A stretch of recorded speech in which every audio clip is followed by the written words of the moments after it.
ទស្សនិកជនព័ត៌មានជាបន្តវិតានឹងសសយកប្រដុពិធីស្រង់ព្រះរាប់បាតព្រះសង្ឃនឹងចែកអំណោយជូនចាស់ជរានៅផ្សារទូទំពុងដើម្បីផ្សារភ្ជាប់នឹងព្រឹត្តិការណ៍នគរសង្ក្រាន្តផ្សារទូទំពុងដើម្បីចូលរួមចំណែកជាមួយនឹងសហភាពសហព័ន្ធយុវជនកម្ពុជាដែលបានរៀបចំព្រឹត្តិការណ៍នគរសង្ក្រាន្តផ្សារទូទំពុងលោកជំទាវជើងសុគន្ធធីវីនាយិកាប្រតិបត្តិក្រុមហ៊ុនទឹកពិសាវិតាគឺបានរៀបចំកម្មវិធីវិតាស្រង់ព្រះឆ្នាំទី9រាប់បាតព្រះសង្ឃ100អង្គនិងចែកអំណោយជូនចាស់ជរា100នាក់កាលពីព្រឹកថ្ងៃសុក្រ9រោចខែចែកឆ្នាំម្សាញ់សប្បស័កពុទ្ធសករាជ2569ត្រូវនឹងថ្ងៃទី10ខែមេសាឆ្នាំ2026នៅបរិវេណផ្សារទូទំពុងក្រោមព្រះវត្តមានព្រះវិន័យវង្សាសៀប៊ុនណាតព្រះចៅអធិការវត្តបរិរតនារាមហៅវត្តទូទំពុងឯកឧត្តមឡាវវ៉ាន់រដ្ឋលេខាធិការក្រសួងសាធារណការនិងដឹកជញ្ជូននិងជាទីប្រឹក្សាជាន់ខ្ពស់ក្រុមហ៊ុន One More Group ឯកឧត្តមខុតច័ន្ទតារាអនុប្រធានប្រចាំការសសយករាជធានីភ្នំពេញព្រមទាំងលោកយាយលោកតាសមាជិកសមាជិកាសសយកគណៈគ្រប់គ្រងនិងបុគ្គលិកវិតាអាជ្ញាធរមូលដ្ឋានអាជីវករ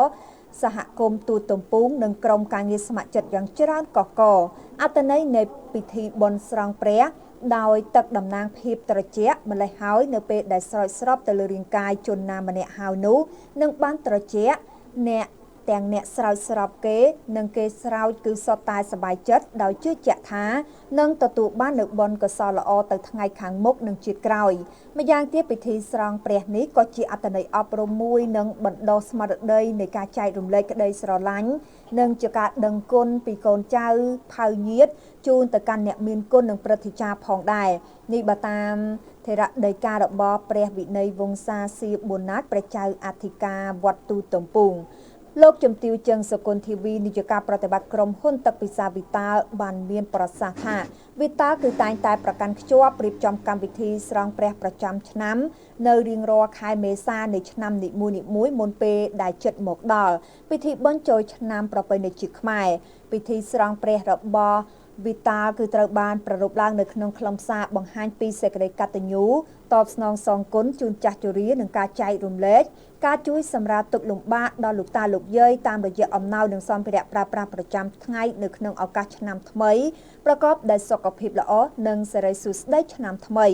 លោកជំទាវបានគូបញ្ជាក់ថាជាពិសេសឆ្នាំនេះនាងខ្ញុំនិងគ្រួសារវិតាគឺបានរួមចំណែកជាមួយនឹងសហភាពសហព័ន្ធយុវជនកម្ពុជានិងបងប្អូនអាជីវករនិងប្រជាពលរដ្ឋសហគមន៍ទូទំពុងសូមថ្លែងអំណរគុណជាអនេកដល់សហភាពសហព័ន្ធយុវជនកម្ពុជាដែលហៅកាត់ថាសសយកដែលបានផ្ដួចផ្ដើមរៀបចំព្រឹត្តិការណ៍នគរសង្ក្រាន្តនៅផ្សារទូទំពុងក៏ដូចជាទីតាំងផ្សេងទៀតនៅក្នុងរាជធានីភ្នំពេញក្នុងគោលបំណងបង្ហាញនៅអត្តសញ្ញាណជាតិខ្មែរតែមួយនឹងការអបអរសាទរពិធីបុណ្យចូលឆ្នាំថ្មីប្រពៃណីជាតិខ្មែរឆ្នាំមមីអត្តស័កពុទ្ធសករាជ2969ឈានចូលពុទ្ធសករាជ2670លោកជំទាវបន្ថែមថាជាការពិតណាស់ពុទ្ធសាសនាដើរតួនាទីគឺជាគ្រឹះនៃសិលធម៌ការអប់រំនិងការផ្សារភ្ជាប់ស្មារតីសង្គមតួយ៉ាងសកម្មភាពព្រឹកនេះគឺជាការរួមចំណែកដ៏សំខាន់នៅក្នុងការថែរក្សាប្រពៃណីនិងសាសនាដ៏ល្អផូរផង់នៃយើង